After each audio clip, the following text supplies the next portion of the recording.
Hello. Today we should be finishing up Job. We're in the middle of God's speech to Job. He's actually going to take a slight break to let Job get a word in, but then he's going to pick right up. So we're picking up in Job chapter 40, 1 and 2. It says, "And the Lord said to Job, shall a fault finder contend with the Almighty? He who argues with God, let him answer it." Job has been longing to talk to God, but is he getting what he expected? God called Job a fault finder because he has been accusing God and maligning his character and his justice throughout this. Now God's saying, okay, Job, you wanted to talk to me? Go ahead. Verses 3 through 5 say, "Then Job answered the Lord and said, Behold, I am of small account. What shall I answer you? I lay my hand on my mouth. I have spoken once, and I will not answer. Twice, but I will proceed no further." Whole change of tone. He's been humbled. Again, as we are here on earth, there's so many people that say, when I get a chance to talk to God, I'm going to ask him this and that and this and that. We are going to be humbled before God because of his glory. Notice his tone didn't change because the situation changed. He's still in misery. He's still lost everything. It's changed because he's been schooled. He knows God was with him the whole time. He knows he can't answer any of the questions God asked. Verse 4, where it says, "Behold, I am of small account," the King James Version says, "I am vile." But the Hebrew word that was used in here means of no weight. He's saying he's insignificant compared to God. And remember, God said Job was a righteous man back in chapters 1 and 2. He's still that righteous man. But he's been going through a lot. But he is still insignificant compared to God. All of the arguing that Eliphaz, Bildad, Zophar, and Elihu couldn't bring Job to this place. It took the revelation of God. Even though he feels insignificant, the great news is that he has more value than the whole world to the heart of God. And God feels that way about you and me. We're valuable to him. Job puts his hand over his mouth, probably to avoid saying anything stupid. It's a demonstration of total submission, yielding his tongue. So God is going to pick up his speech again. Verse 6 and 7, "Then the Lord answered Job out of the whirlwind and said, Dress for action like a man. I will question you, and you make it known to me." God's not done questioning Job, and he's still speaking out of that whirlwind. And he tells him again, get ready. Put your big girl panties on. Job's quest ends with him realizing he's got to hand the whole thing over to God and trust him without worrying about it. He knows he has no right to insist God answers questions. When we're going through things, we need to turn them over completely to God and to trust him. I'm going to share right now that I am facing surgery in 4 weeks for uterine cancer. And honestly, I am completely at peace. I am trusting God. It would be really easy to worry about it. But the funny thing is, I'm worrying more about making sure I have everything I need when I go to the hospital and not worried about the surgery because that is in God's hands. Verse 8 through 14 says, "Will you even put me in the wrong? Will you condemn me that you may be in the right? Have you an arm like God, and can you thunder with a voice like his? Adorn yourself with majesty and dignity. Clothe yourself with glory and splendor. Pour out the overflowings of your anger and look on everyone who is proud and abase him. Look on everyone who is proud and bring him low and tread down the wicked where they stand. Hide them all in the dust together. Bind their faces in the world below. Then I will acknowledge to you that your own right hand can save you. When Job gave his speeches, he seemed more concerned with defending his integrity rather than God's. This is just the normal human reaction, but it's not a good reaction. Remember, he was saying, God is doing this, God hates him, God, and none of that was true. He kept insisting on his innocence. Can Job reach as far as God? Can he speak in God's voice? No. Verse 10 through 14 is more of God's style of sarcasm. All of them are imperatives, meaning orders. Adorn, clothe, pour out, look, tread, hide, bind. God is challenging Job to do things only he can do. That reminds Job of his proper place before God. A really important point here is, since Job can't do any of those things that God can do, he can't save himself by his own hand. We can't be good enough to do or save ourselves. Verses 15 through 24. Behold, Behemoth, which I made as I made you. He eats grass like an ox.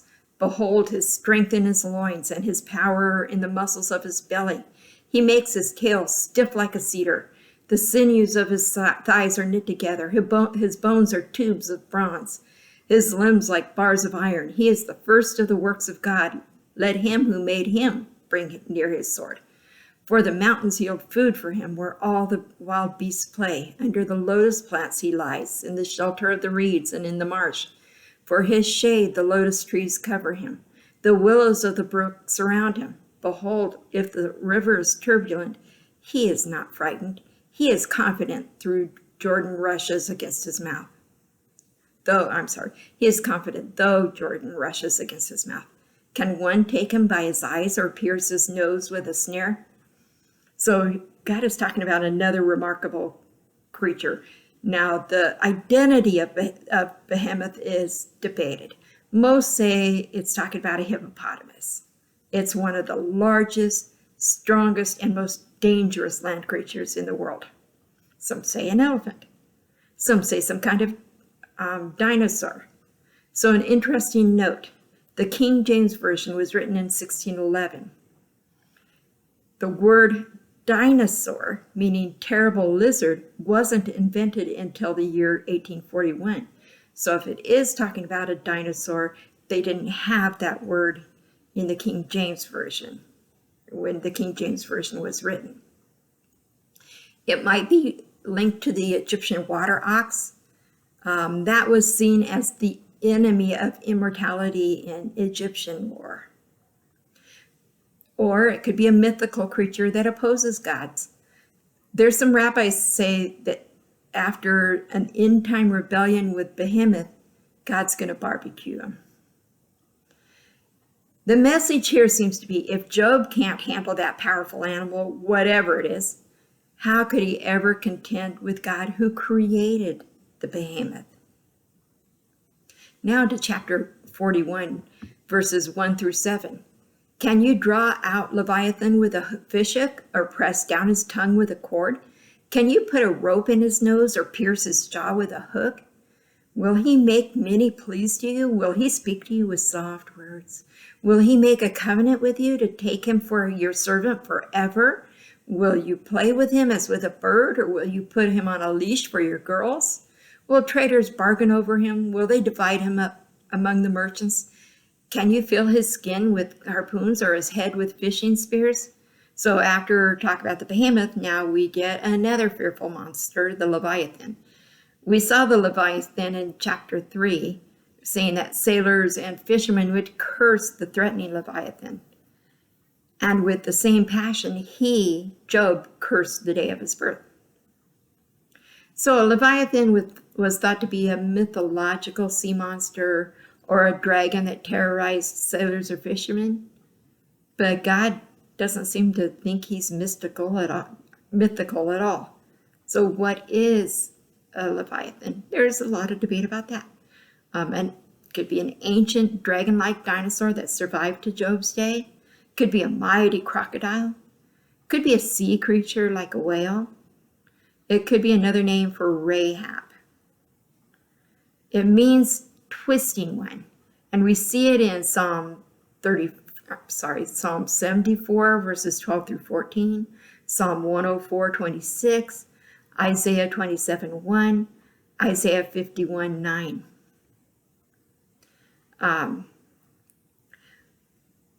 Whatever this creature is, it's a mighty creature, and God's saying, can you make him your pet? Can you tame him? No. No more questions, more obvious answers. No, Job can't do any of those. So a note on dinosaurs. Scriptures say that Adam's sin brought death to the earth. If there were ever dinosaurs, they didn't die before Adam's sin. That would put man and dinosaur on earth together. Verse 8 through 11. Lay your hands on him. Remember the battle. You will not do it again. Behold, the hope of a man is false. He is laid low even at the sight of him. No one is so fierce that he dares to stir him up. Who then is he who can stand before me? Who has first given to me that I should repay him? Whatever is under the whole heaven is mine. If Job decided he wanted to battle God, he'd never forget it. Obvious question. If Job can't defeat the Leviathan, who can? The point is to show Job just how powerless he is against this creature. In the same way, he is powerless against what Satan has set against him. Verse 11, the point is that God made the Leviathan as he made everything else. Verses 12 through 17, I will not keep silence concerning his limbs or his mighty strength or his goodly frame. Who can strip off his outer garment? Who would come near him with a bridle? Who can open the doors of his face? Around his teeth is terror. His back is made of rows of shields, shut up closely as with a seal. One is so near to another that no air can come between them. They are joined one to another. They clasp each other and cannot be separated. This is more proof that Job has no chance against the Leviathan. God is describing this creature in detail. This description is why some people think God is referring to a crocodile, armor like scaly skin and terrible teeth all around. Verse 18 through 21, his sneezings flash forth light, and his eyes are like eyelids of the dawn. Out of his mouth go flaming torches. Sparks of fire leap forth. Out of his nostrils come forth smoke as from a boiling pot and burning rushes. His breath kindles coal, and a flame comes forth from his mouth. Now, this description seems more like a dragon. An interesting thing is that dragon myth is common across cultures and lands. That seems to indicate that dragons must have really existed. I mean, think about Chinese culture and the dragons. Think about English culture and the dragons. How far apart are those countries? Can there be a fire-breathing animal? One exists on Earth right now. The bombardier beetle has an explosion-producing mechanism. It can shoot out two chemicals that allow it to fire boiling hot, noxious gases into the face of its enemies with a loud pop. So yes, animals can breathe fire. Verses 22 through 34.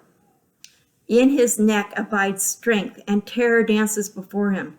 The folds of his flesh stick together, firmly cast on him and immovable. His heart is hard as a stone, hard as a lower millstone. When he raises himself up, the mighty are afraid. At the crashing, they are beside themselves. Though the sword reaches him, it does not avail, nor the spear, the dart, or the javelin. He counts iron as straw and bronze as rotten wood. The arrow cannot make him flee, for him sling stones are turned to stubble. Clubs are counted as stubble. He laughs at the rattle of javelins. His underparts are like sharp potsherds. He spreads himself like a threshing sledge on the mire. He makes the deep boil like a pot. He makes the sea like a pot of ointment. Behind him he leaves a shining wake. One would think the deep to be white-haired.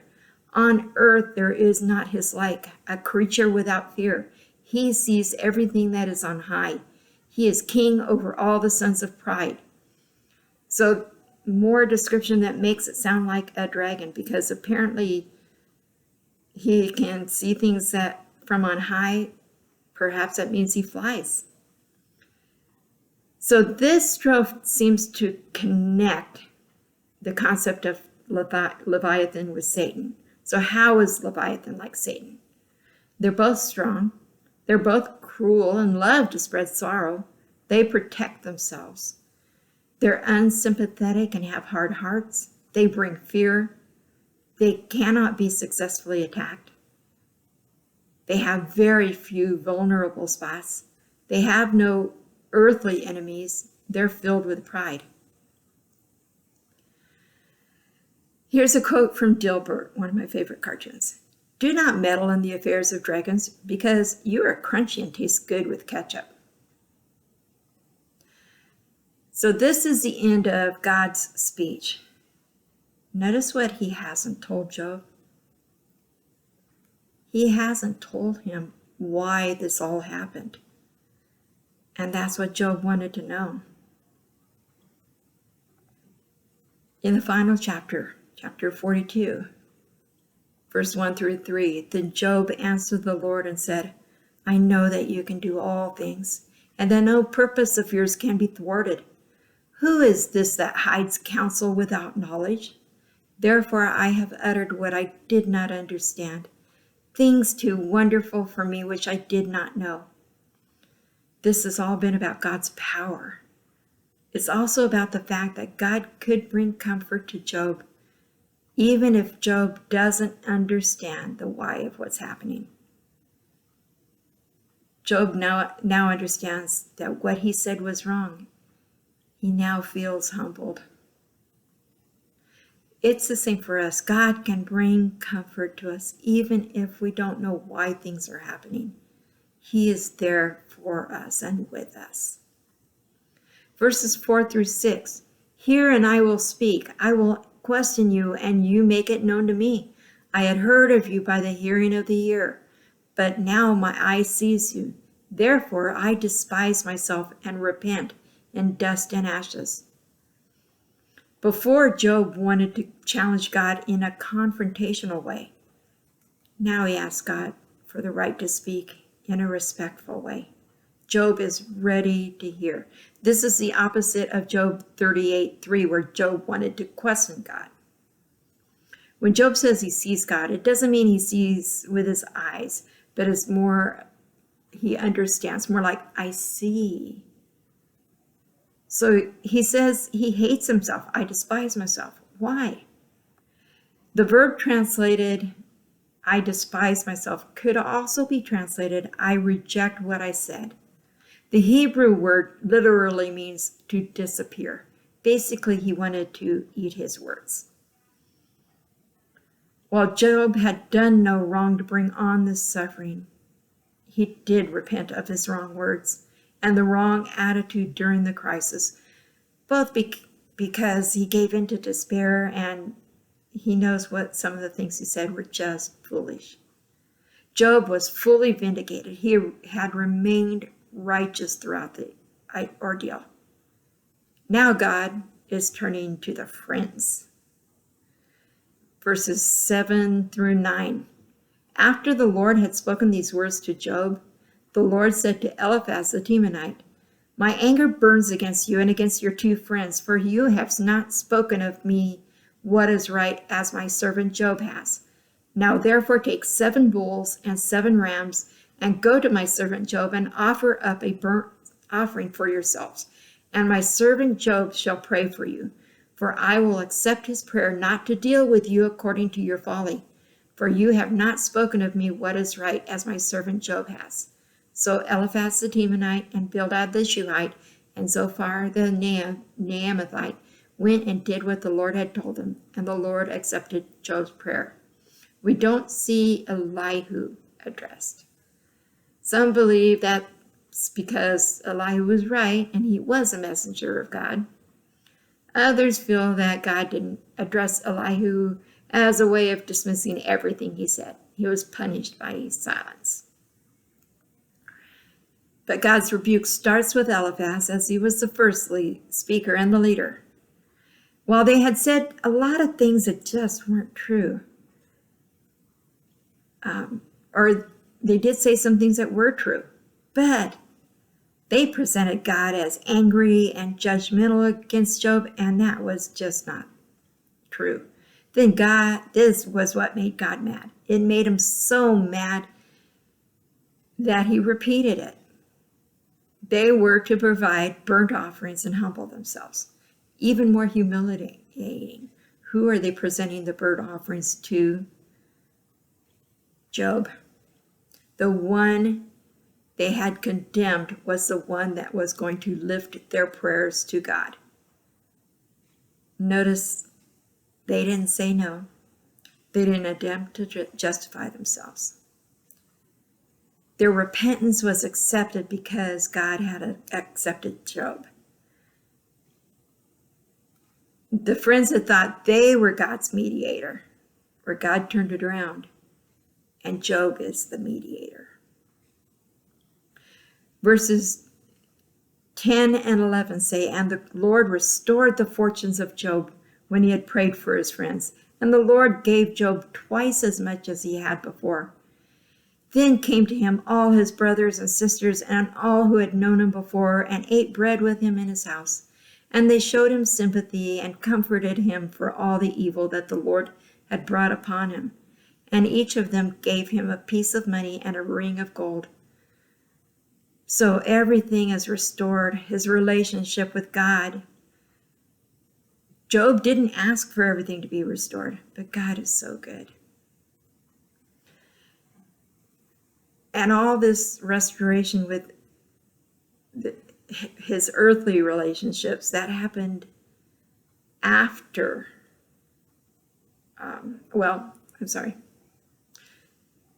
after Job's relationship with God was restored, his friends were restored. By praying for them, this relationship was healed.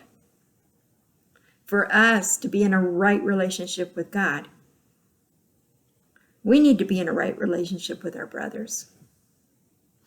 Job had been an outcast even from his own family. Now these relationships were restored. You would wonder, where were they during all this? They stayed away. But Job didn't hold bitterness to them. They brought gifts. They brought rings and coins, and those were traditional gifts when attending a ceremony. Verses 12 through 17.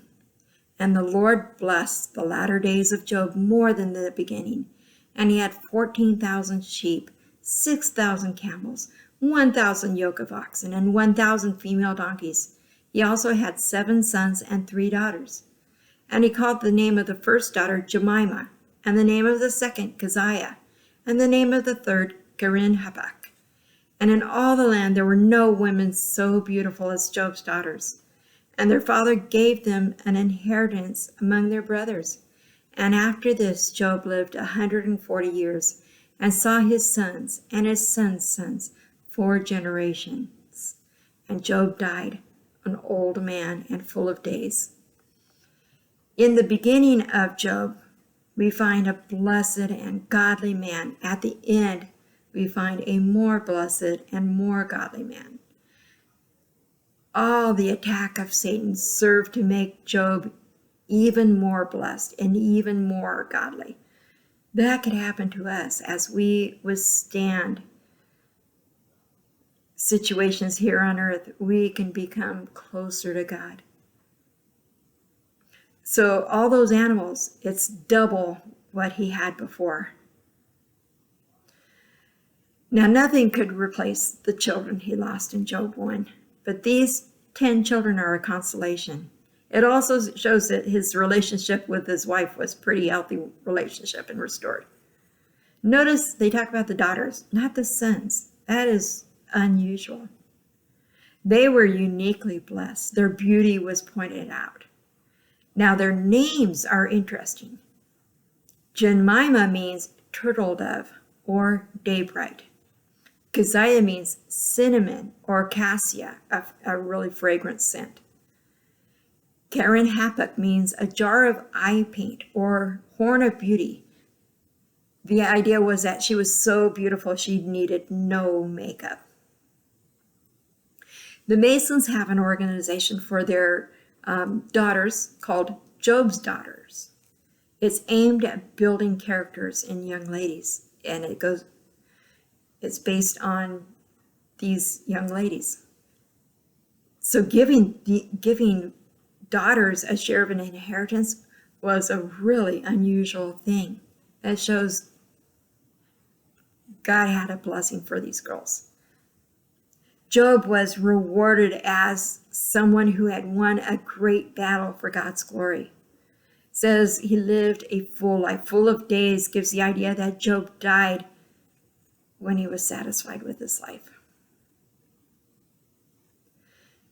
In this book, we find no solution to problems. We're not all like Job, but we all have Job's God. So that is the book of Job, a wonderful book when you dig into it. Thank you for joining me. Click like if you enjoyed this study. Click subscribe if you're interested in being notified of future studies.